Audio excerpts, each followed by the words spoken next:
Mes chers compatriotes, j'ai souhaité m'adresser à vous ce soir pour vous entretenir de la situation qui prévaut dans notre pays. Nous sommes tous témoins des manifestations d'une rare violence qui ont éclaté ces derniers jours à Dakar et dans d'autres localités, causant des pertes en vies humaines et d'importants dégâts matériels. Ce soir, mes pensées vont d'abord aux victimes de ces malheureux événements et à toutes les personnes, physiques et morales, impactées par les manifestations. Je salue la mémoire des défunts et présente mes condoléances à leurs familles. Je souhaite prompt rétablissement aux blessés. Nous sommes une seule famille, unie par une histoire qui nous assigne un destin commun. Chaque vie perdue est un deuil pour la nation.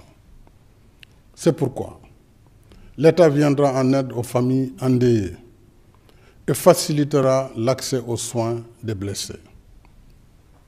Devant tant de violences inouïes, où des enfants et des femmes ont été mis de façon organisée en première ligne dans les scènes de casse et de pillage, nos forces de défense et de sécurité ont fort heureusement fait preuve de professionnalisme, de discernement et de retenue. Autrement, le bilan aurait été plus lourd. Nous avons vu des édifices publics et des symboles de l'État attaqués, des commerces et autres biens privés pillés et réduits en cendres.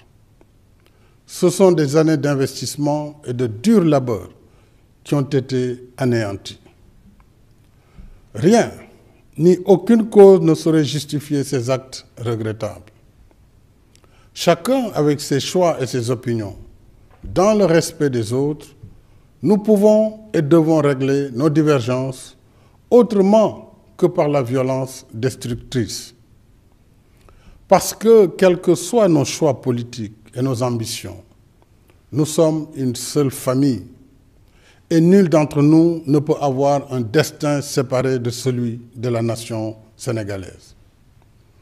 Voyageurs dans le temps, nous sommes dans une barque dont nous descendrons pour laisser la place à d'autres. Notre salut individuel et collectif nous commande de voyager ensemble en consolidant les fondements de la barque et non en les détruisant. Il y va aussi de l'avenir de nos enfants et des générations après eux.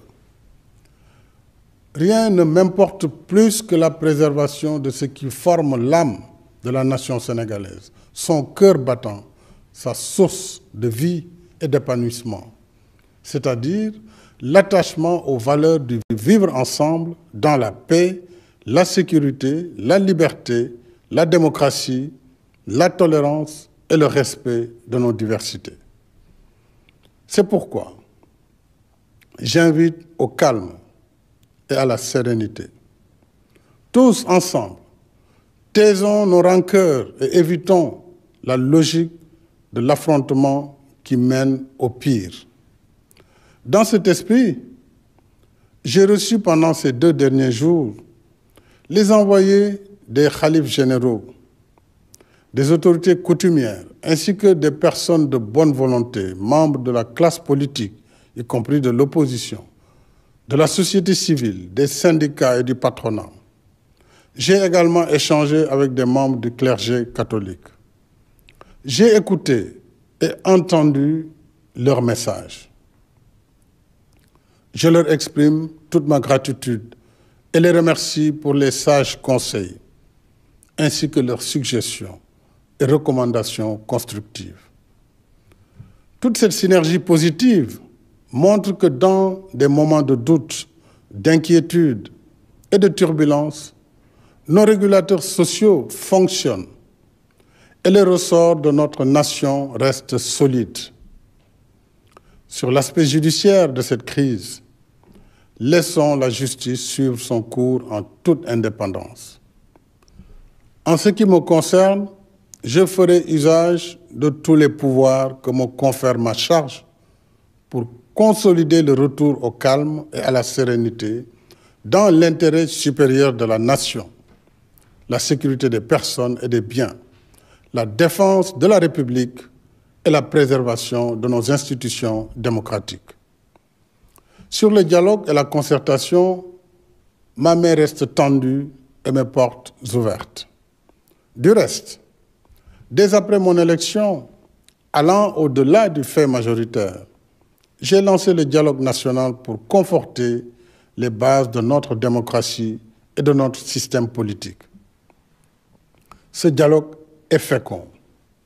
À ce jour, sur les 27 points inscrits à l'ordre du jour, 25 ont fait l'objet de consensus. Je reste et demeure attaché au dialogue pour la mise en œuvre des points de convergence déjà acquis. Je comprends également, mes chers concitoyens, que la colère qui s'est exprimée ces derniers jours est aussi liée à l'impact d'une crise économique aggravée par la pandémie Covid-19. Personne ne peut nier que le monde entier, notre pays y compris, traverse une profonde crise économique, occasionnant des millions de pertes d'emplois et d'activités génératrices de revenus. Des familles entières sont plongées dans la pauvreté, l'angoisse et la frustration. Je mesure les difficultés quotidiennes dans nos villes et dans nos campagnes. Je sais ce qu'est la vie dure dans nos quartiers. Je comprends la colère de nos banlieues. Avec le fonds de riposte et de solidarité contre les effets de la Covid-19, l'État a financé pour 1 000 milliards de francs CFA le soutien aux ménages, aux entreprises, aux travailleurs et aux différents corps de métiers, y compris le secteur des arts et de la culture. Nous n'avons pas oublié notre diaspora, que nous avons appuyée pour plus de 12 milliards. Ce soutien à la diaspora illustre d'ailleurs l'étendue de la crise que nous vivons. Parce que d'habitude, c'est bien la diaspora qui vient en aide au pays et non l'inverse. Tout cela pour montrer que la solidarité, l'équité et la justice sociale restent au cœur de mes préoccupations et bien avant la pandémie Covid-19. Mais je constate que tous les efforts jusque-là consentis en matière de formation, d'emploi et de financement dédié aux jeunes, à hauteur de 60 milliards de francs CFA pour la délégation générale à l'entrepreneuriat rapide des femmes et des jeunes et de 40 milliards par an du fonds de financement de la formation professionnelle et technique restent encore insuffisants. C'est pourquoi, m'adressant à vous, les jeunes, je voudrais vous dire que je comprends vos inquiétudes et vos préoccupations. J'ai vu nombre d'entre vous sortir dans la rue pour exprimer la colère de votre mal-vivre, parce que vous n'avez pas d'emploi, parce que vous aspirez à un avenir meilleur, parce que depuis 1 an de lutte anti-pandémie Covid-19, votre quotidien reste marqué par la morosité économique, les restrictions sociales et la limitation des espaces de loisirs et de détente. Qu'une jeunesse confrontée à autant de privations exprime son mal-vivre me paraît tout à fait compréhensible.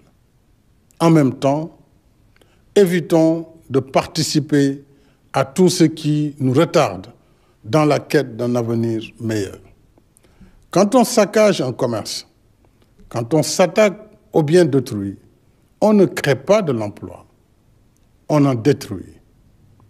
On ne fait pas reculer la pauvreté, on l'aggrave.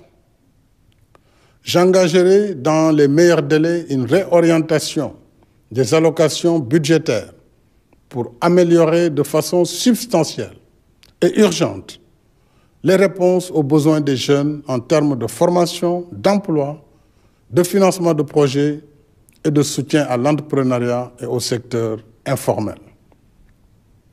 Dans l'immédiat, à la faveur de la campagne de vaccination en cours et de l'amélioration de la situation Covid-19, j'ai décidé d'alléger le couvre-feu liées à l'état de catastrophe sanitaire dans les régions de Dakar et de Thiès, qui sera désormais fixé de minuit à 5 heures du matin.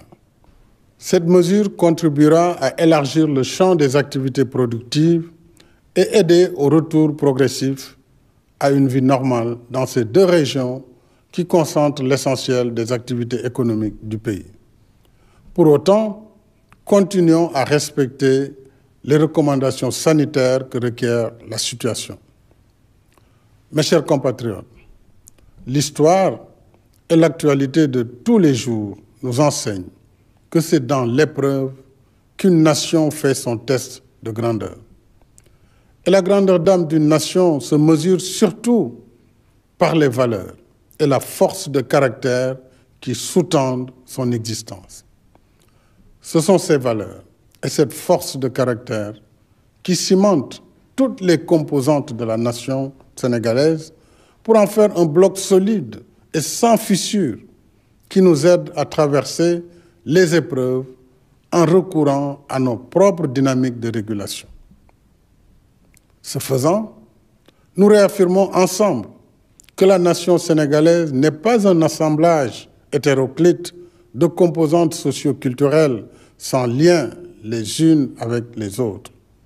Nous sommes une nation de sang mêlé, une nation faite de tous ces brassages qui nous rassemblent, de toutes ces religions qui cohabitent en paix, de tous ces regards qui se croisent et fraternisent, de toutes ces forces qui se conjuguent et s'harmonisent pour soutenir notre élan commun vers notre destin commun. En cette journée du 8 mars, j'invite toutes les forces vives de la nation à l'apaisement pour honorer ainsi la femme sénégalaise. Bonsoir.